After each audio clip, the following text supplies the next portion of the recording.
Chapter 127 Abandon All Hope. Shell-shocked by her words, the three of them stared at the young woman with pale faces. Sonny felt something brittle and precious shattering in his heart, piercing it with an almost physical feeling of pain. No. No, it can't be. It just couldn't be true. How could all of this have been for nothing? How could all of his hopes, dreams and desires just be destroyed with a couple of words? How was it possible?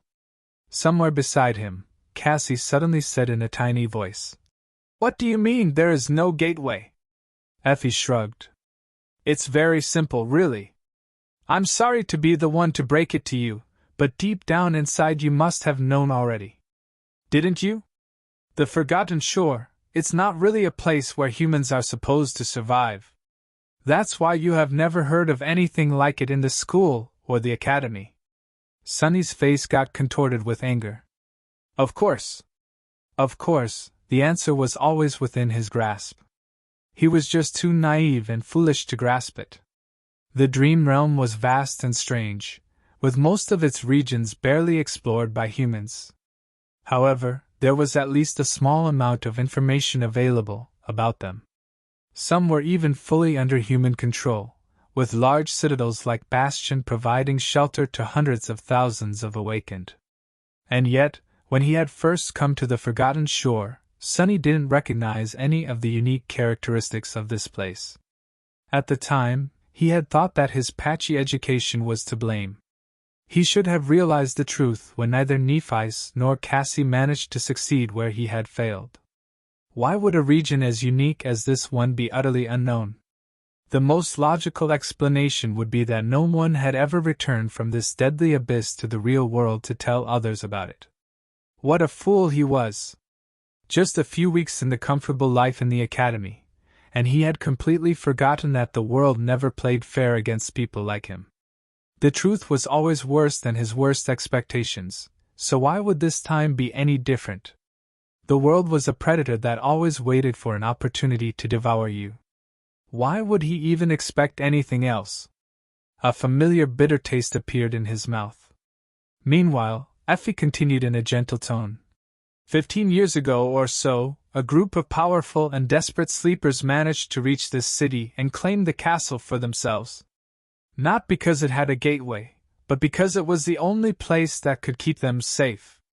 At least for a while. Ever since then, a few lucky or resourceful people would find their way to the castle each solstice, only to get stuck here with the rest of us. Nephis was sitting quietly, with only her clenched fists betraying the storm of emotions raging in her heart.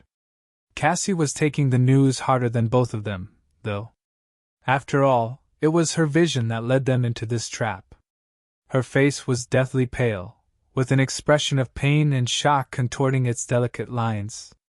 Closing her eyes, she whispered, "But that is not fair." Effie looked at her with pity. Then she chuckled, smiled darkly and said, "When was anything ever fair?" She was right, of course. Justice didn't really exist outside of the ethereal realm of human imagination. Sonny had learned that lesson a long, long time ago.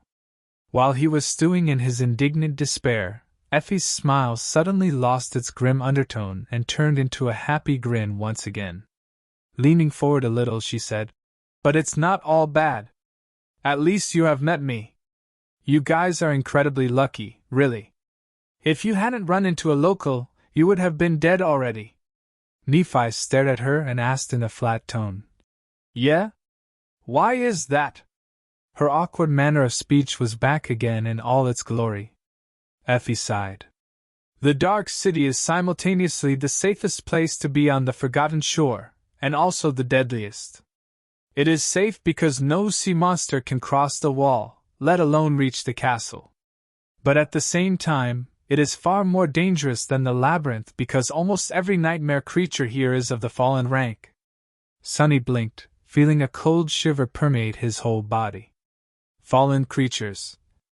Fallen creatures were immeasurably more powerful than awakened ones.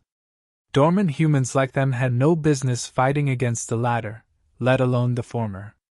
One awakened demon was already more than they could handle without resorting to summoning a true terror from the depths of the cursed sea.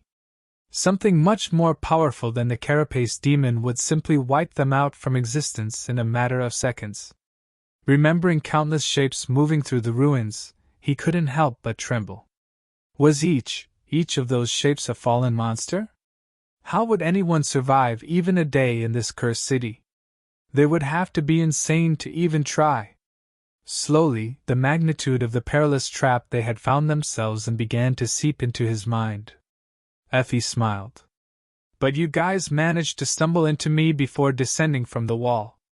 Otherwise, the fallen ones would have been feasting on your souls already. Lucky, very lucky. There are very few people in the castle who go out hunting in the ruins, let alone venture so far away from it. Meeting an experienced hunter like me was probably your only chance to avoid finding out about the true face of the Dark City a second too late. She shook her head. That's like 1 to 1,000? 10,000? A million? At any rate, the odds were really not in your favor. Fortune is definitely in love with at least one of you guys. So, cheer up. Do you want some meat? I had a truly amazing hunt today. It was so amazing that I don't even mind sharing. Nephi's didn't even look at the roasting meat and instead leaned forward, her words filled with intensity. If there is no gateway here, why didn't you try to leave? Effie blinked a couple of times and looked at her with sincere confusion. Leave? And go where? The meat was about to become burnt, so she leaned to the fire and removed the skewers, then replaced them with a couple of new ones. Then, with a sigh, she turned to Changing Star and said, You've been to the labyrinth, so you know what it's like. There's nothing else but that damn coral and cursed sea for months of travel in every direction. You can't go on foot, you can't swim. You can't even fly, because there are swarms of dreadful flying abominations hiding in the clouds. But try to leave? Yeah, many have tried. They're all dead now. Actually, that's how the initial master of the castle had perished. Sunny gritted his teeth. So what? You guys just hide in the castle and wait for death? The beautiful young woman laughed. Of course not, doofus.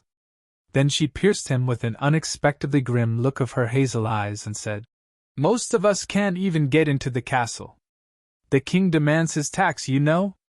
So we just wait for death outside. Chapter 128 King of the Hill. Sunny stared at her, trying to understand the meaning behind the strange words.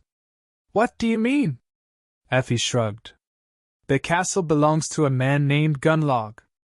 If you want to enter and live in the safety of the castle walls, protected and provided for by his hunters, you need to pay a tribute.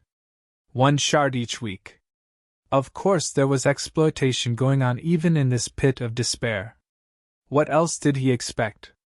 As long as there were people, someone was going to end up as prey. Sunny sensed a familiar dark feeling rising up from the depths of his soul.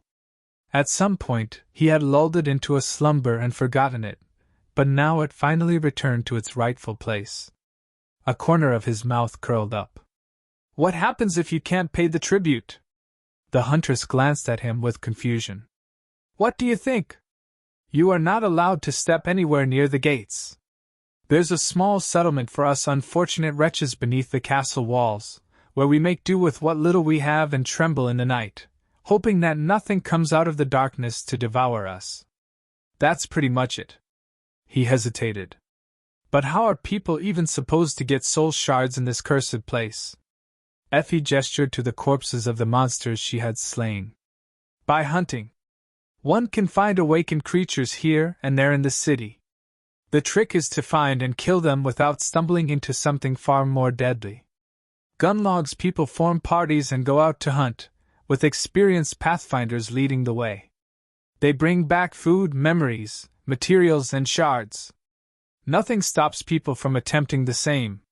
She fell silent for a few moments, and then said in a darker tone, Of course, without good memories, vast amounts of accumulated soul essence and intricate knowledge of the city, those people usually don't live long. Most of them either die or turn to other ways of earning shards. There's very few independent hunters with more than a couple of successful hunts to their names. Ones that are still alive, I mean. Sonny glanced at the dead monsters, each of them large enough to give him pause. What about you? How many did you survive? Effie smiled. More than a couple. With a chuckle, she raised her hand and began folding fingers, a thoughtful expression on her face. Let's see, 1, 2, 5. Running out of fingers on one hand, she scratched her head and said with a bit of uncertainty, I'm not really sure, but it should be around 100 or 2. Yeah. Sonny's eyes widened. 200? If what Effie had said was true, then she was a force to be reckoned with. Slaying even one awakened creature was worthy of respect. Slaying hundreds of them, however, was nothing short of remarkable, perhaps even heroic, and a little fearsome. Especially since she had hunted them alone in the middle of a cursed ruin full of fallen abominations, unaided, with no one to rely on except for herself. The easygoing huntress was not as simple as she appeared. He frowned. If this is true, then you should have had no problem paying the tribute to stay in the castle. This doesn't make sense. Why haven't you? Effie shrugged with ambivalence. The topic didn't seem to interest her. Let's just say that I don't like the ambience there. Sonny wanted to learn more, but suddenly, Nephi spoke again, her voice strangely tense. You said that there were other ways of earning soul shards.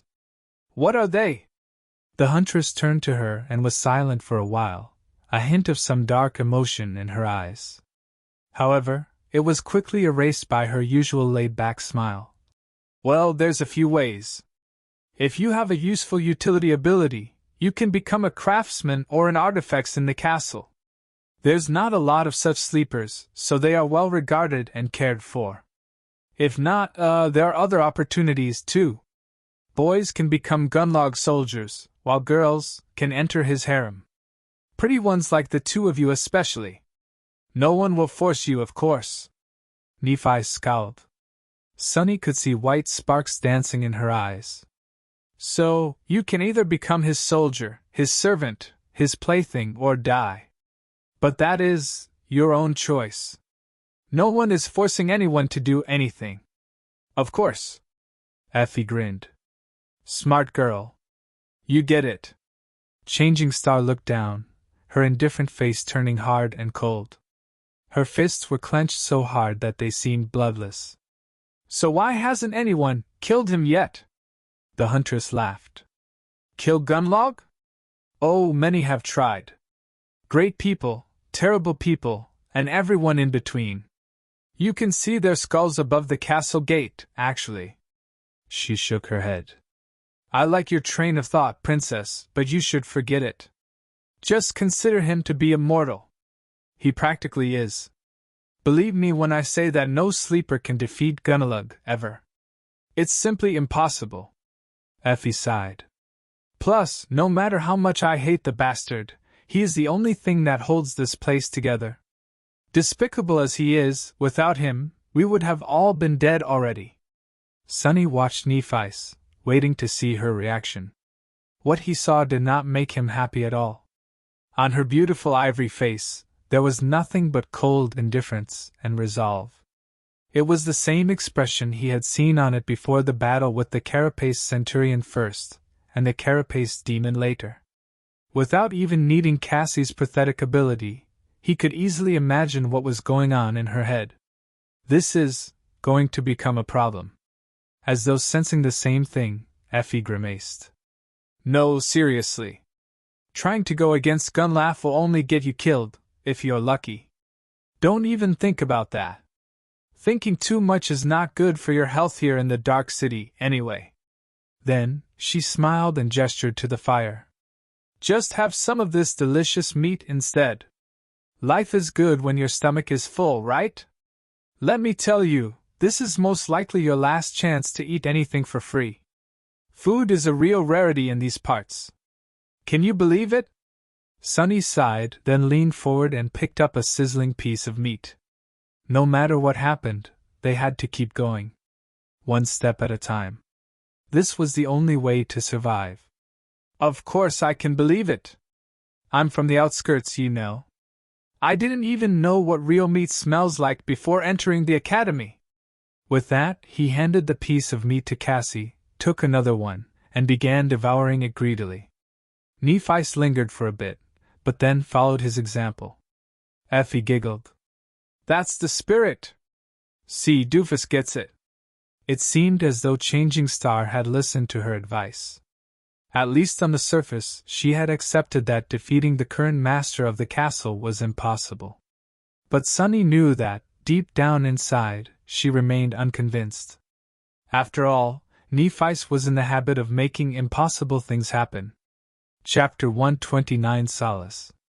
After the shocking revelation about the cruel futility of their long and arduous journey to the Dark City, the desire to reach the promised castle that kept the three of them going for so long had diminished significantly. However, they still wanted to get there as soon as possible. There was a tiny remnant of hope still burning in Sunny's heart. Perhaps Effie was lying to them, or wrong about everything. Somehow. He didn't really believe it, though. The beautiful huntress seemed sincere and competent, if a little eccentric. More than that, her words made too much sense. But Effie wasn't in a rush to leave the granite tower. There's not enough daylight left to traverse that much distance. Moving through the ruins is a slow ordeal. Get comfortable and rest. We'll leave tomorrow at dawn.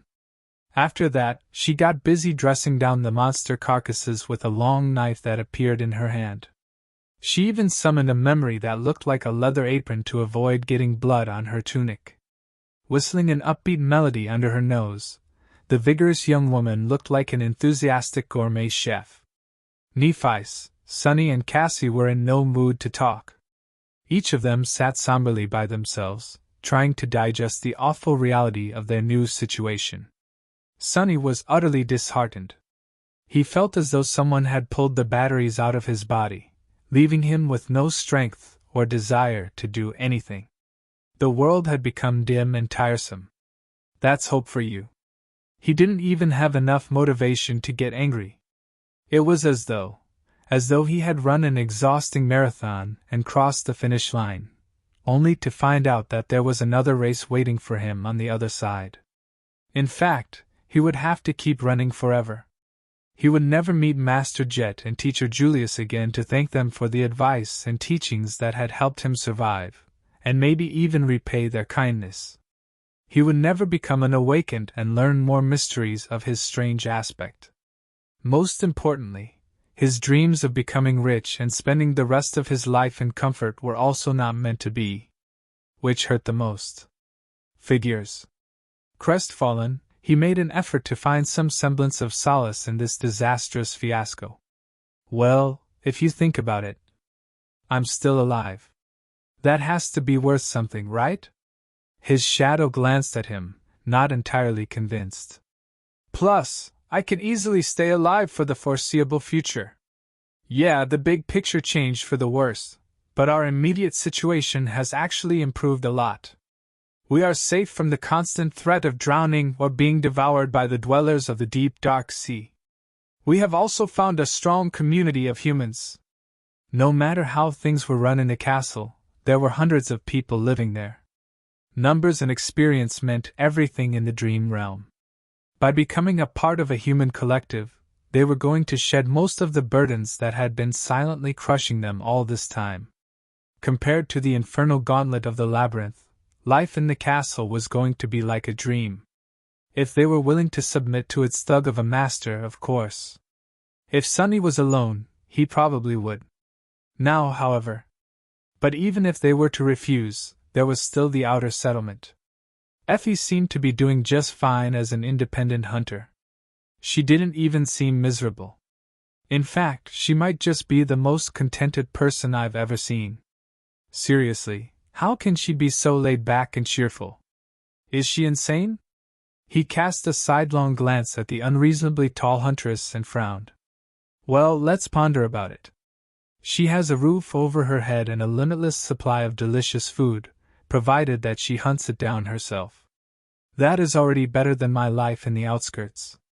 Come to think about it, remaining in the Dark City for the rest of his life was not how he had envisioned his future, but it was not that different from struggling to survive in the slums of the real world. Actually, in a lot of senses, it was way better. So maybe the situation seemed to be so bad not because it actually was, but because it simply didn't fit his inflated expectations. Perhaps Effie didn't expect anything from life at all, and that's why she was so damn happy and lively even in the middle of this odious hell. Yeah, that must be it. Problem solved. Easy. The shadow shook its head and turned away. Sunny sighed. Despite his somewhat rational attempt to find the bright side in this calamity, he didn't feel any better, at all.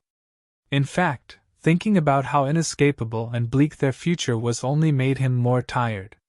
Suddenly, his skin crawled. The familiar sensation of dread and unease flooded his mind, only now, it was so much more profound and invasive. The shadow of the Crimson Spire had fallen on the Dark City. Soon, the sound of waves crashing against stone informed them of the coming of night. Not in the mood to even stand up, Sunny silently sent his shadow to take a look outside. As the last rays of the falling sun colored the world in the shades of red, the cursed sea was surging out of the great crater. Sunny watched as the distant statue of the beautiful faceless woman was slowly drowned by the darkness, until only her open hand remained above the waves. Then, he shifted his gaze and looked down. The undulating black surface of the cursed sea stopped mere meters beneath the edge of the granite wall. It seemed as though he could almost touch it with his hand. On the other side of the stone barrier, the ruined city lay submerged in shadows, dozens of meters below the water level.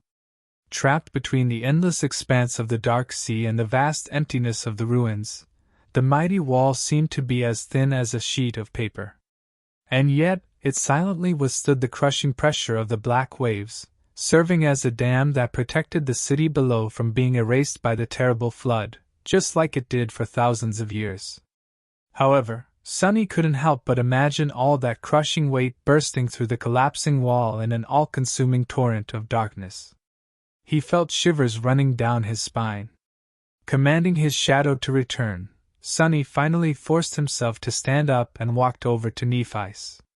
Changing Star was sitting with her back against the wall, a dark expression on her face. Hearing his footsteps, she raised her eyes. Sunny sat down beside her, lingered for a while, and then said, "What do you think?" She was silent for a long time, simply looking at him with an inexorable expression. Just when he was about to think that there would be no answer, Neph finally spoke. As she did, white sparks ignited in the depths of her cold gray eyes. "We will find a way to return. No matter what has to be done, we will." Her words echoed inside the granite tower, making shadows on the walls dance in sinister glee.